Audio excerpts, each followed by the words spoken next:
Exam হলে top 9 mistakes. তো প্রথম যেটা বলবো, এক্সাম হলে গিয়ে কখনোই নন কোঅপারেটিভ মোডে যাবে না। ইনভিজিলেটর হোক কিংবা যারা হচ্ছে তোমার ওই মানে গার্ড থাকে তাদের সাথে, বা যারা বাইরে তোমার চেকিংও করছে ওদের সাথে কখনো নন কোঅপারেটিভ মোডে যাবে না। নাম্বার 2, যদি তোমার দেখে কেউ টুকছে মনে হয়, তাহলে সেক্ষেত্রে ইনভিজিলেটর এটা মনে করে যে you are the part of the scam.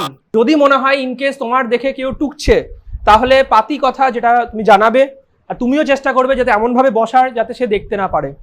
3 নম্বর, যদি ভুয়ো পরীক্ষার্থী তোমার পাশে বসে, হোয়াট আই উইল সাজেস্ট, এবং তার পাশে ক্যাওস চলবে, সেই ক্যাওসে তোমার অসুবিধাও হবে, তুমি তখনও একটু রিকোয়েস্ট করবে।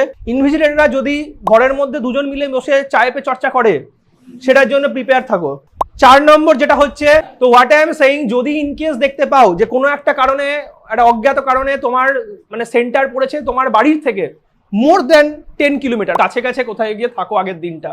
আর ওএমআর এর যেন কোনো মিস্টেক না হয়, খুব সাবধানে, অনেক টাইম থাকে, নাম্বারটা প্রপারলি লিখবে, বাবেলটা প্রপারলি করবে।